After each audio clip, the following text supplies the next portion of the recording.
Yan. Atin na pong lulutuin na rin ating huli. Napakarami po. Yan. Talaga pong sawa po tayo sa isda. Atin pong lilinisin na. Diretso luto na po. Atin lilinisin na. Fresh na fresh. Yan. Atin na pong kakalasin po sa lalagyan. Ang dami. Talaga pong yan fresh na fresh.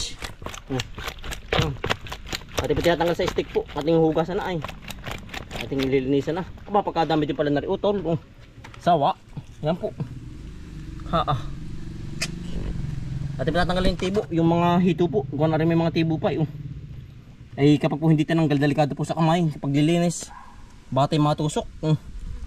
Ay daig pa pong natusok ng kung ba't hindi po ang tibo ng gantong hito ay nakakalagnat pag hindi po kaya ng katawan. Yan po ating huli.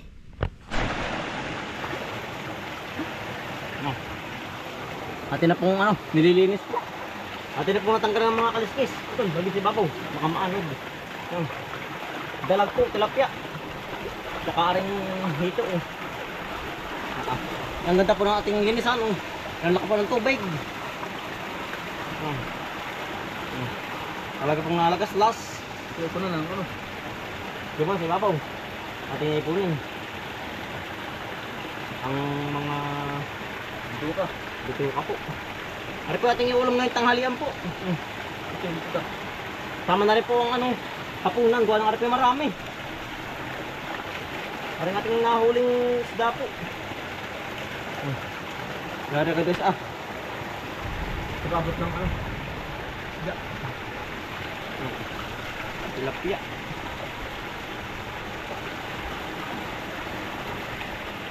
Yan ang gaganda Ari po yan pwede pong ilaga. Ang hitot dalag po gawa ng malinis naman po yung ating pinanghulihan po. Nakulog. Yeah. Pagkalalapat ng tilapia. Abot ng tilapia. Wala pang hiwa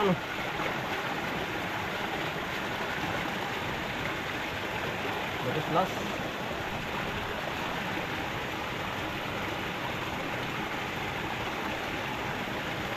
Ari po yan din, yung ari pong mga simili po ng tilapia, ari po galing dito sa atin yan po, palisdaan.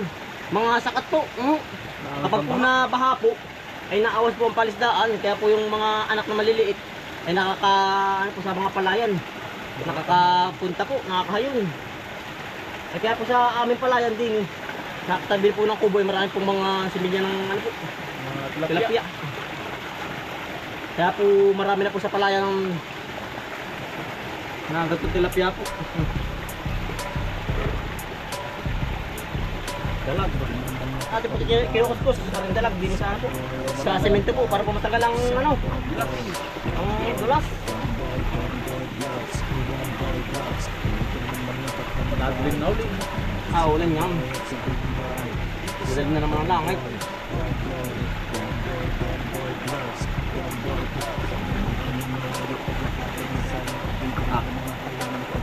Dito, dalag. Ang daming tilapia o nilang pinatungan to.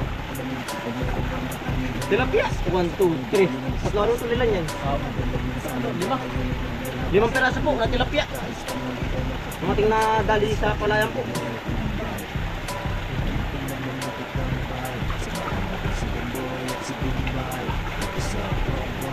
Malalapad na pa rin po mga kasarapan. Ang lapad. Mga kasarapan po ang lapad.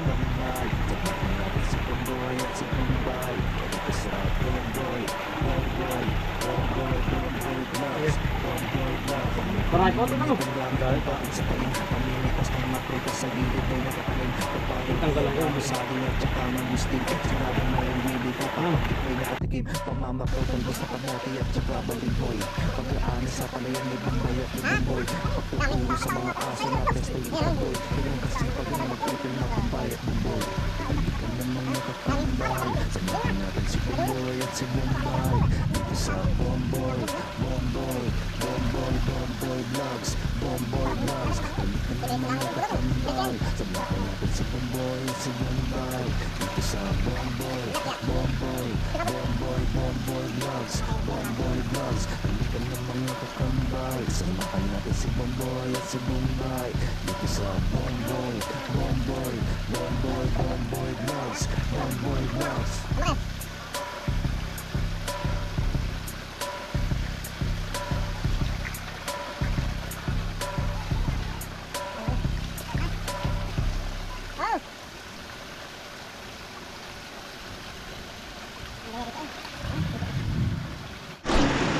Nyari na po, linisin. Talaga pong ate po pipirito po ng malutong po lahat. Ay pirmi pong ginataan ay para po maiwan naman ang luto. Pirito po. Yan. Yan ang damay. Husay po.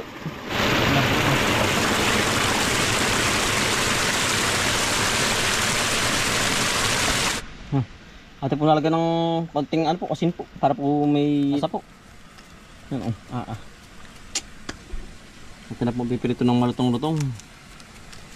Kailangan pa ng halian. Yan.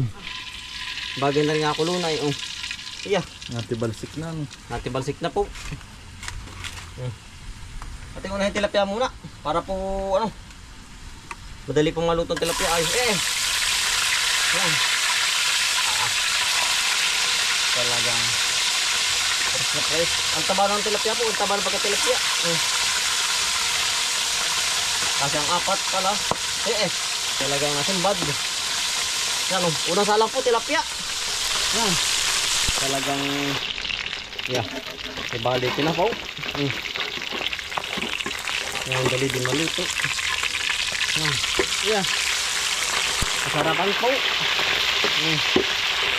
Yan. Ang maraming po'y dalag. Talagang tihong na yun ni Barsik. Yan ang husay, haba. Yan. Dalag naman po, dalag. Sabang dalag.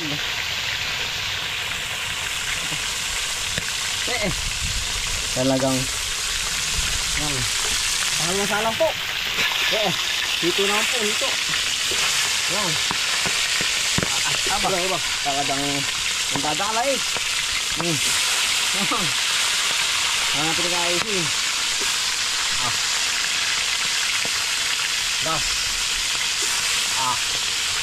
Talagang pitik. Po. Mapitik pa Yan po. Kasarapan po ang pagkakaluto. Iya. Tayo pa makakain ng pananghalian. Yan. Tatlong klase po yan. Dito, dalag. Putol tayo kukuha ng konting lansones. Porque ari-ari na utol. Yan. Harbi sila yan. Ay, ari utol, dalawang buwig, ari na. Tapos pa utol ay no. Ari na utol. Oo. Ating adyon ari Ang bagbuti ko may pananghalian Yan ko yan, sarap utol. Panghimagas. Yan Maba utol. Natay pinasatabi lang ng lutuan po. Ito aking adyon. Haring hinog na. Yan sarap utol, ang titikman. Yan makakatikim din po tayo ng lasos dito sa tabing bahay Yan utol Pagkadami sa taas. Ang problema ay pag-adyo. Ayan po. Ito na rin lang ating titikman. Isang buwig. Yan ito po. Yan po mga hinog. Ari Ari isang buwig Okay. Pangtanggal po. Yan katutol. Tulo. Yan po. Tulo. Sambot. Yang ngalay. Sarap po. Ari Ari na pagtalaga Sambot. Ari po tol. Yan po. Tulo. Ay pa sa likod mo yan. Ay hilawin pa. Mga makalwa pa. Ari na yung hanggang makalwa. Yan ang ngalay. Talaga po. Aba. Mga 130. Mga bug na Ate po titikman. Alam hindi na nakakatikman yan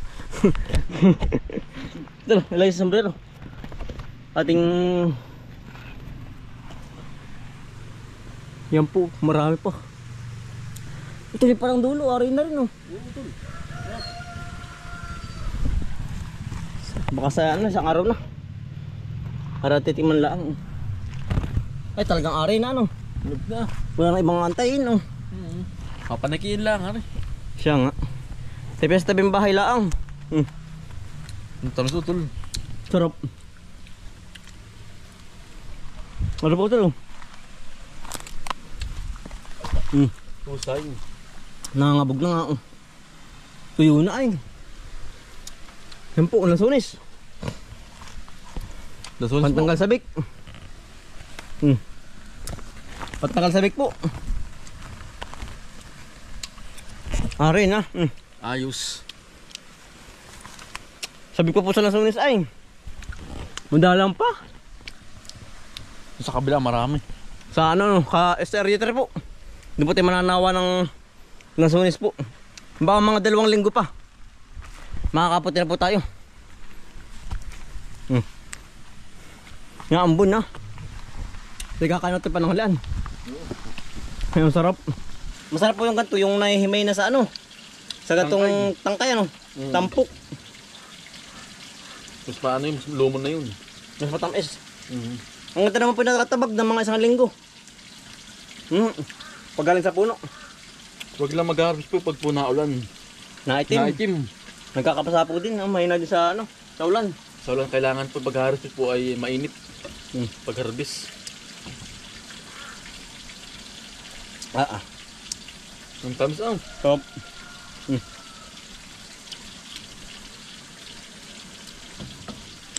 Sarap.